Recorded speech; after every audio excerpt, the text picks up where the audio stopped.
Die One Piece Welt hält einige Geheimnisse für uns offen. Eins dieser Geheimnisse sind die antiken Waffen.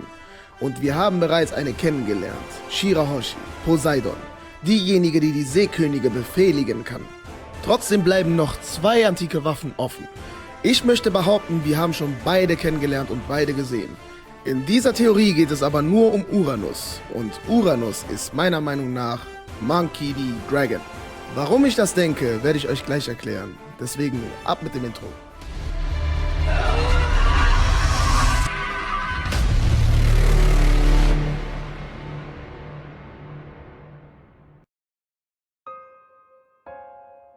Einige Charaktere in One Piece beschäftigen uns etwas. Und das, weil wir sie nur sehr, sehr selten sehen. Wir stellen uns Fragen über sie und einer dieser Charaktere wäre Monkey D. Dragon.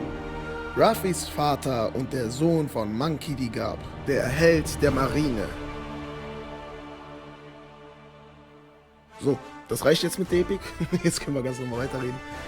Warum Dragon? Warum glaube ich, dass Dragon Uranus ist?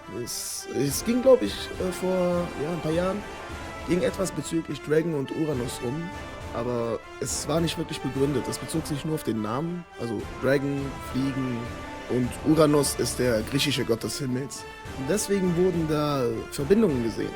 Aber mir persönlich reicht ein Name alleine nicht. Und deswegen habe ich mich gefragt, was wissen wir eigentlich über Dragon? Wir wissen kaum etwas über den Kerl, weil die wenigen Male, die wir ihn sehen, spricht er nicht. Und ansonsten zeigt er auch nicht viel von sich. Außer das allererste Mal, als wir ihn gesehen haben, und zwar in Loguetown, als Ruffy Smoker auf sich hatte. Und Smoker hat wahrscheinlich in dem Moment versucht, ihn hinzurichten. Aber Dragon ist aufgetaucht und hat ihn davon abgehalten.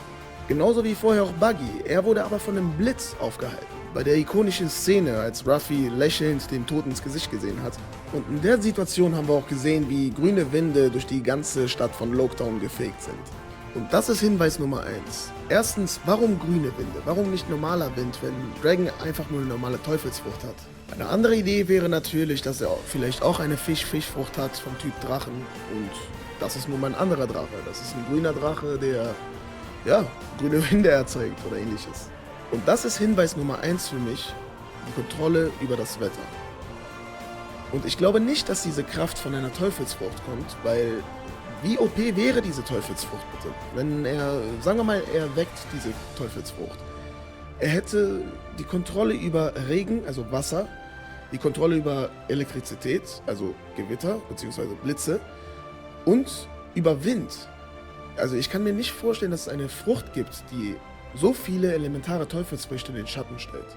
Aber jetzt kommen wir zu was anderem, was mich glauben lässt, dass Dragon Uranus ist. Sein Tattoo. Sein Tattoo ist etwas, was wir in dieser Form zumindest nur einmal in One Piece gesehen haben. In dieser Form. Diese Markierung. Aber wir haben schon andere andere Charaktere in One Piece gesehen, die diese Eigenschaft haben. Ein Tattoo im Gesicht. Und das war auf Skype hier. Ich hoffe, ich laber jetzt keinen Müll.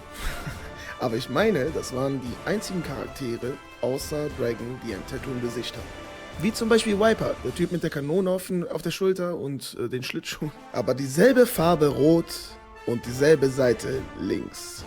Was aber auch übereinstimmt, ist die Hautfarbe. Wie wir alle gesehen haben, ist Dragon ja etwas dunkelhäutiger als Ruffy und genauso wie die Krieger des Shandir-Stamms. Es gab einen 400-jährigen Krieg zwischen dem Shandir-Stamm und der Himmelsbewohner. Und jetzt passt auf, ich erzähle euch eine kleine Geschichte, die zumindest für mich keinen wirklichen Gegenargument hat. Also es kann wirklich genauso passiert sein. Der junge Garp, getrieben von seinem Gerechtigkeitssinn, reiste nach Skypiea, um für Ordnung zu sorgen. Zusammen mit seinen Marinesoldaten verbrachte er einige Zeit auf Skypiea. Und während seines Aufenthalts lernte er Dragons Mutter kennen. Sie gehörte zum Shandir-Stamm und gebar Dragon. Garp musste seinen Pflichten als Vize-Marineadmiral aber nachkommen, deswegen reiste er zurück auf den Boden und ans Festland. Dragon wuchs bei seiner Mutter auf und wurde zu einem Krieger des Shandir-Stamms. Bei diesem Krieg, den er mitführen musste, lernte er seine große Liebe kennen, Ruffys Mutter, die zu den Himmelsbewohnern gehörte. Es war ihnen aber nicht erlaubt, sich zu lieben, denn beide Stämme hassten sich.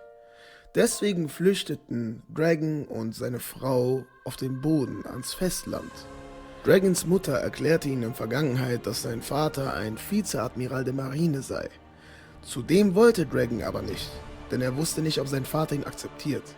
Er versuchte zusammen mit seiner Frau und Ruffys Mutter ein Leben aufzubauen, was aber nicht leicht war, da sie Eigenschaften hatten, die sie von den anderen Menschen unterscheidete. Die kleinen Flügel auf den Rücken machte den Menschen klar, sie seien nicht ganz normal und sie kommen von irgendwo anders her. Sie versuchten sich etwas zurückzuziehen und nicht so häufig an die Öffentlichkeit zu gehen. Dragons Frau gebar Ruffy und sie hätten es fast geschafft. Aber ganz nach dem Motto, zur falschen Zeit am falschen Ort, trafen sie irgendwann einen Himmelsdrachenmenschen, einen Tenryubito. Einen der Tyrannen, die sich für was Besseres halten und begleitet wurde von seinen Wachen. Der Himmelsdrachenmensch bewunderte die kleinen Flügel auf den Rücken von Ruffys Mutter. Ähnlich wie bei der Meerjungfrau Amy lieben es Himmelsdrachenmenschen, Wesen zu sammeln, die besonders sind. Dieser Tenryubito wollte Dragons Frau versklaven, was Dragon natürlich niemals zulassen würde. Und bei dem Versuch, Dragon aufzuhalten, wurde sie selbst mit in den Kampf gezogen und getötet. Der Hass und die Wut in Dragon entfachte die gesamte Macht von Uranus, zu dem er geboren wurde. Der Angriff von Uranus war so zerstörerisch, dass nichts mehr von den Tenryubito und seinen Wachen übrig blieb. Und so war Uranus geboren, der Gott des Himmels, die antike Waffe. Schließlich wollte Dragon seinen Sohn in Sicherheit bringen, und zwar an dem Ort, an dem er dachte, dass er seinen eigenen Vater antrifft, Monkey D. Garp. Da Garp aber zurzeit auf See war, musste Dragon seinen Sohn Dadan in Obhut geben. Sie erzählte dann Garp, was passierte, als er zurückkam, und Garp hatte seinen Enkel bei sich.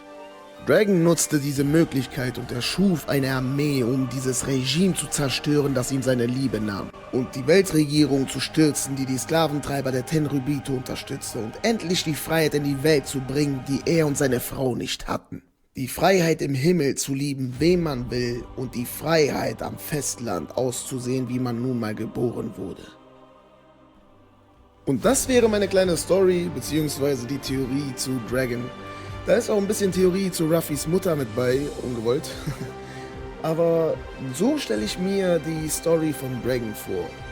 Und die Anzeichen dafür, dass Dragon Uranus ist, sind für mich zumindest viele und ziemlich stark.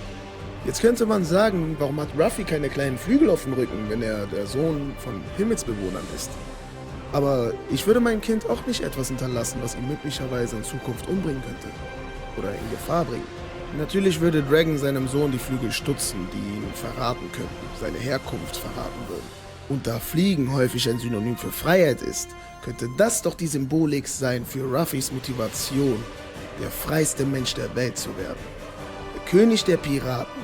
Ein größeres Ziel kann es nicht geben für jemanden, dessen Freiheit ihm genommen wurde, und das schon als Neugeborener.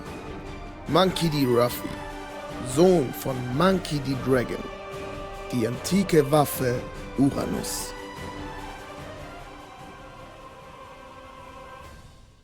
Ja Leute, ich hoffe, euch hat die kleine Theorie gefallen. Auch wenn es nicht genauso abgelaufen ist, aber ich glaube, es könnte wirklich sehr, sehr ähnlich sein. Die Ähnlichkeit zwischen Dragon und den Shandians ist echt verblüffend, und außerdem kennen wir auch nicht die Vergangenheiten von Dragon, und auch kennen wir nicht die von Ruffy, bevor wir ihn als Kind gesehen haben mit Sabo und Ace. Und auch bei Garp sind ein paar Lücken. Leute, wenn euch diese Theorie gefallen hat, lasst doch gerne ein Like da und kommentiert mal eure Gedanken.